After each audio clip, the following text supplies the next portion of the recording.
Of Smith Street 86. I'm Kristen. I'm Charlotte. And God. This week we're talking all about social media.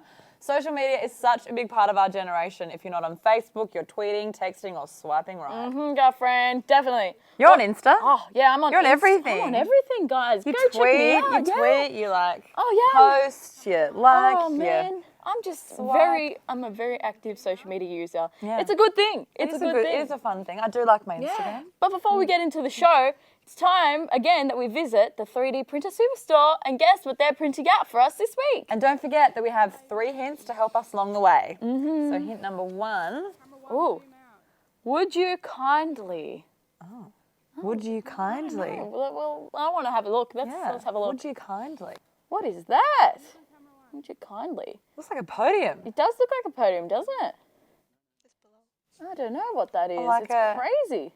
It's got a few lines and stuff. I feel like it's going quite well. Beautiful ceramic bowl. Yeah, maybe it's a bowl of fruit. Would you kindly? Would that you makes kindly taste every my bit bowl of of sense. fruit? Yeah. Everyone knows what YouTube is, and almost everybody loves it. It's a great way to get your name out there. If you have a talent to share, YouTube is the platform to do it. What do you watch on YouTube? Filthy Frank, ladies and gentlemen, is a great god of YouTube. What the heck is Filthy Frank? Oh my God. If you have not heard of Filthy Frank, then you must. Who is Filthy Frank? Oh, it's And why is he filthy? Well, you got to find out. You got to find out. Okay, right. Yep. We're visiting an up-and-coming YouTuber who's mad about cooking. Let's have a look.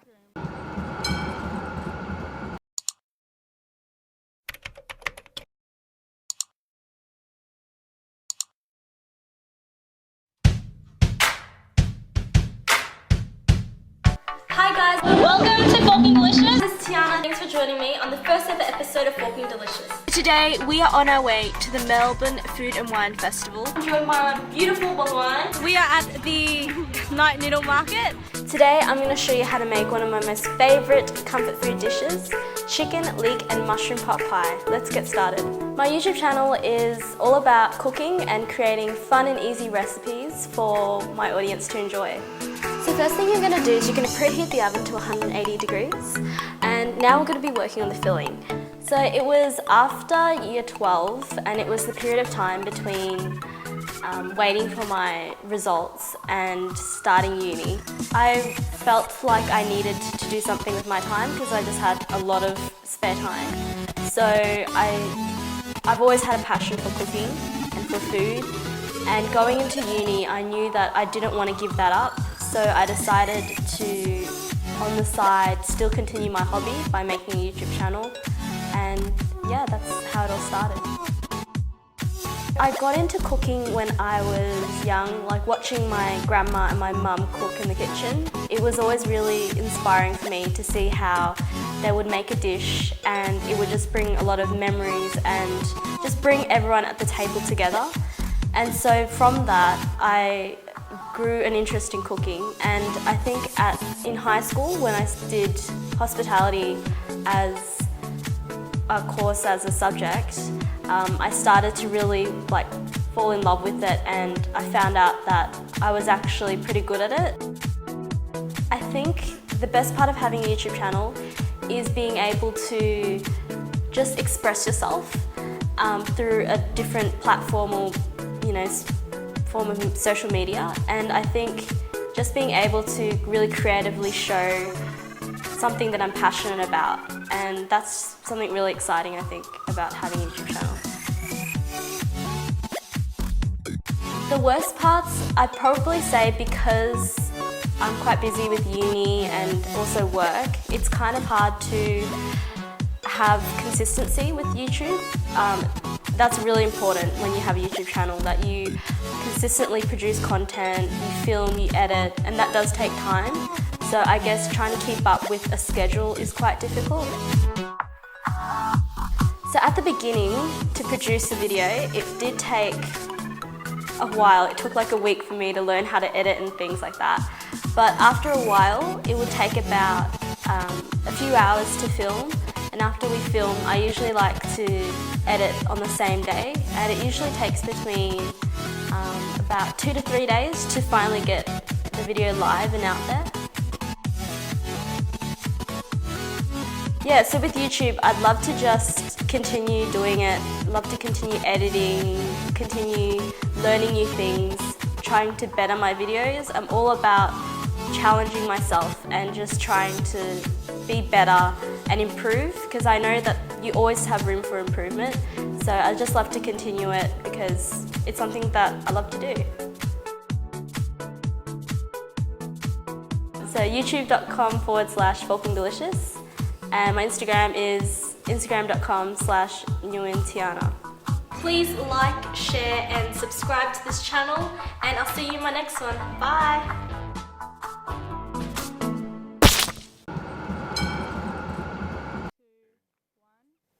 That looks so delicious. Thank you, T-Dog, for those delicious... T-Dog. Oh my God, Tiana Nguyen, you are an angel. What a legend. You are a legend. I cannot cook to save myself. I would literally starve if I couldn't get takeaway. Oh my God. So I feel inspired. She needs to cook for us. Tiana, please Yes. cook for me soon. Come in. Yeah, please. Just Yeah. come into the studio and come sit on our bench and cook with us. Yes. Sit on This the week bench. on Chat Back, we're on the streets of Melbourne asking people about social media. Hannah, what are you doing? Come on, we need to film. Hannah.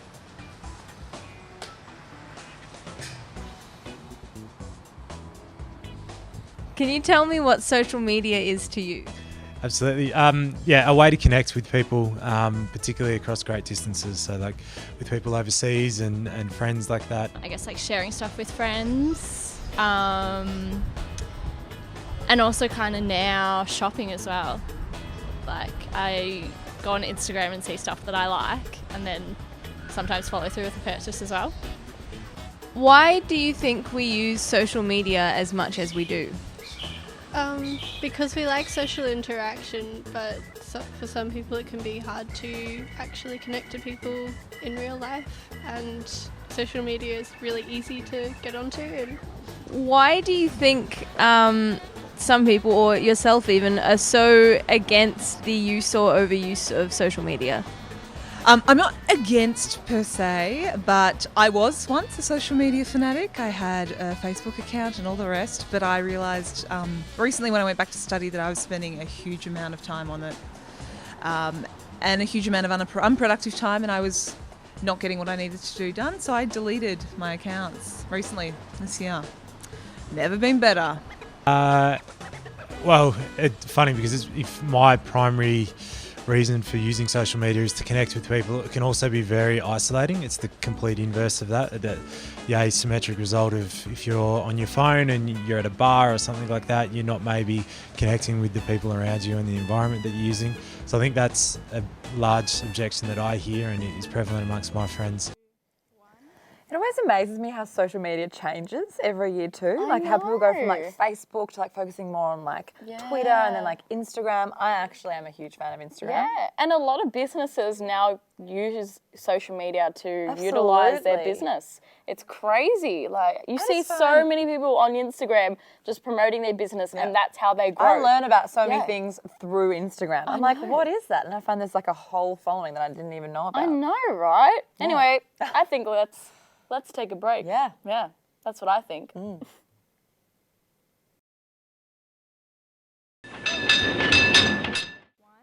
Howdy, and welcome back, folks. It's time to check on the 3D printer. And now for hint number 2. Definitely not cute and cuddly. Okay. It's definitely not a bowl. Let's have a look. Maybe it is a bowl then, Maybe it because is a it's not. bowl. Bowls aren't cute or cuddly. I don't They're know. absolutely neither of those things. I don't know. Let's have a look. Yeah, Yeah. please look. Wow, what is that? The heck? Oh, what is that? It looks like a dog or something. Well, the dogs are cute and cuddly. And yeah, but it's not. It's yeah, but not. it's not cute and cuddly. That's what I'm saying. It's it can't not. be a dog. Maybe it's a walrus. I love how you looks went like a from dog to like walrus. You don't know these things, okay? Walruses are absolutely These cute 3D and printers cuddly. are hard, okay? But our next story is about two guys who've channeled their love of a certain child star into the creation of a podcast all about him. It's not creepy at all. The podcast is called The Weekly Muniz. Have you heard of Frankie Muniz? I have definitely heard of Frankie Muniz. I feel like, Come on, Malcolm in guys. the Middle definitely, formed a lot of my childhood. Gosh, can we please have a look at this We story? absolutely can have a look. Let's go. Yeah. All right.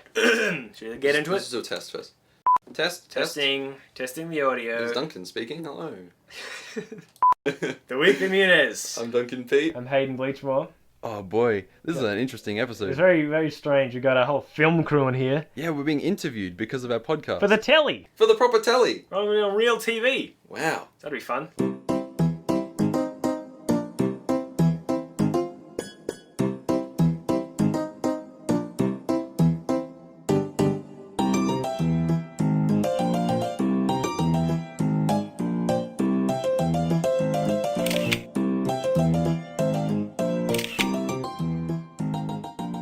I'm Hayden. I'm Duncan. We're from the Weekly Muniz. Yeah, a podcast. It's all about Frankie Muniz. Yeah, it's pretty dumb.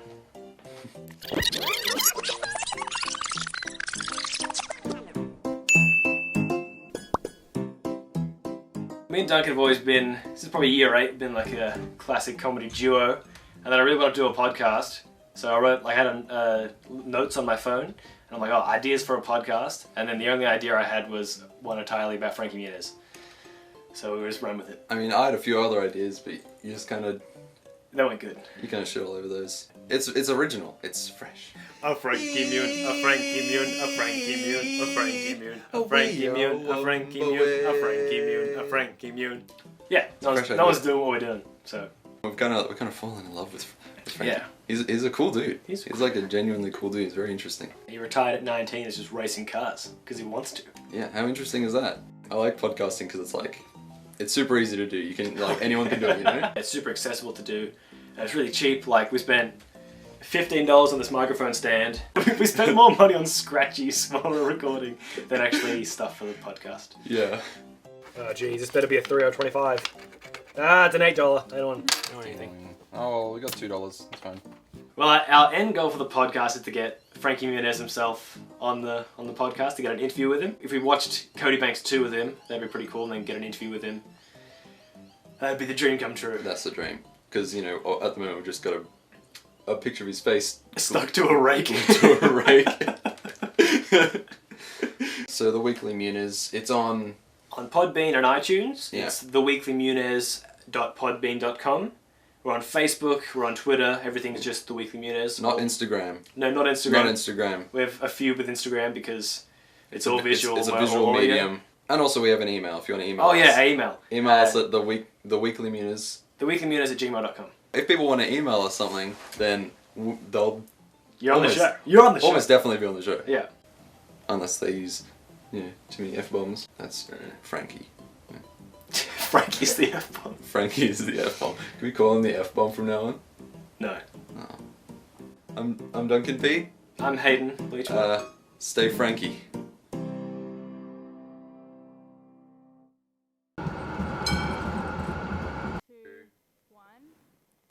Well, I definitely think we should tune in to the Weekly Muniz. Yes. Yes, let's tune in next week. Yes, and make Seriously. sure that their obsession just stays on the right path. It just grows and grows. But in the right way. Yeah. In the right way. Damn right. Charlotte, do you know what time it is? It's time again to follow a team of supernatural hunters as they share their findings with us. Roll Spook Stoppers! Oh my god! Wow! Let's roll.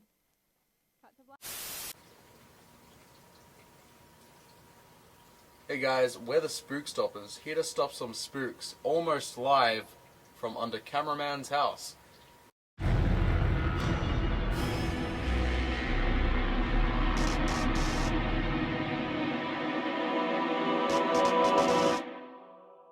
Our producers have actually made some budget cuts due to us apparently not making any money, which I think is ridiculous. Because I found $1.40 under the couch, so we're almost a multi-dollar franchise. Make it in the world, mate.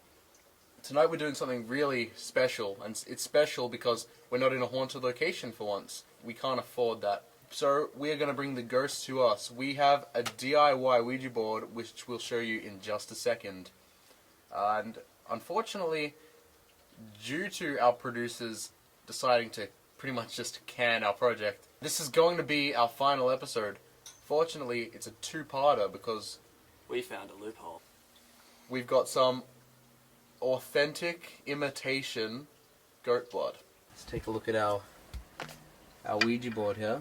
So we got the idea online. We couldn't afford a real one, so created it ourselves. Yeah, we've got some spooky little pictures here just to try and, you know, increase spirit ambience, maybe get some ghosts to actually come in here. 8 and 9 are a bit close, but hopefully we won't need them. Alright. Let's get spooking. Let's get spooking.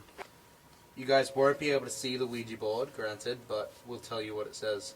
And you can trust a spooker. Can you place one finger on the glass with me? And I believe what we have to do is bring the glass around 3 times and say something. What do we say?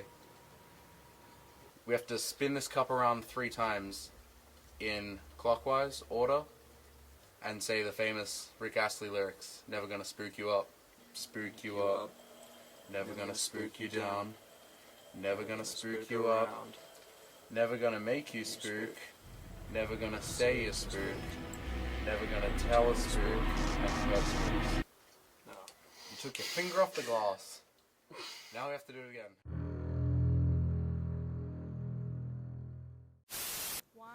Charlotte, you can come back now. It's over. Are you sure? Yeah, I'm being serious. You can come back now. Seriously.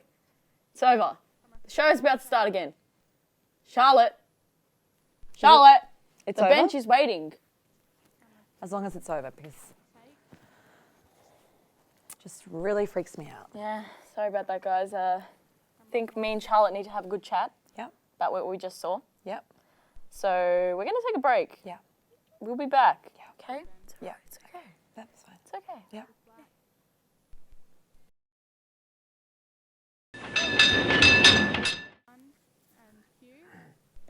And welcome back, guys. I can't stop thinking about what the 3D printer could be. But we have the last hint. Yes. Yes. The hint is, are you game enough to wear this to the ball? Oh, I don't know what this is. Are you game enough to wear this to the ball? It's like a Lady Gaga reference. Maybe, folks. Oh my gosh. Maybe. Oh my God, can we please, It's a dress made out of meat. Let's have a look. Seriously. I don't know if the 3D printed. I just want to have a look, please. Please. Just tell me what it is. What the hell is a that? It's a mask? It is a mask. It's got to be What a is mask. it a mask of? It's pretty like full on. Looks like the no mask of like idea. a bandicoot or something. Maybe it's Crash Bandicoot. I don't know. It's a really pretty Bandicoot. Yeah, I know. So our last story for today is about how social media is important for local designers.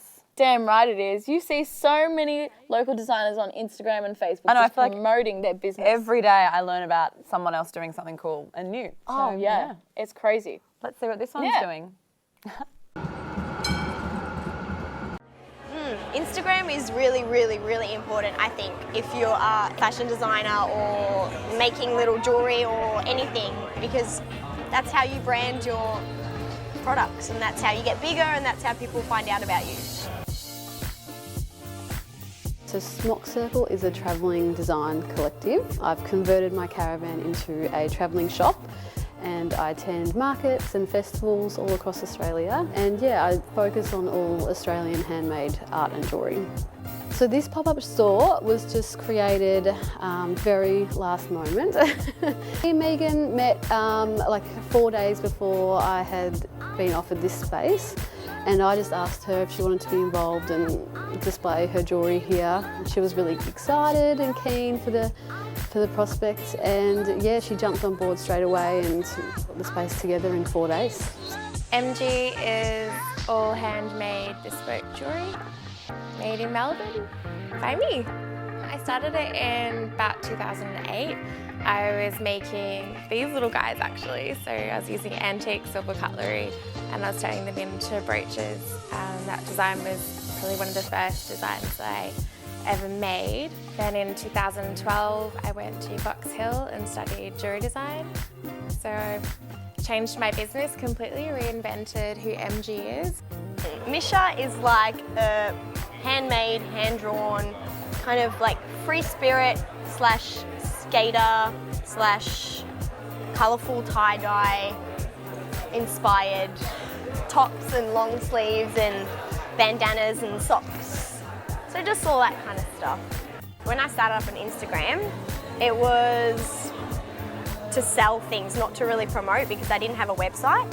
And then I started up Etsy, and then I started using Instagram as like more of a promotion thing. So I used to like send Instagram accounts, I used to send them tops, and then they used to promote on their Instagram, and then people used to follow me on my Instagram.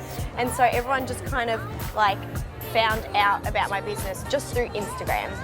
I actually mainly find all my designers from Instagram. I've always loved Instagram, and I'm always on there finding inspiration for food and fitness and art.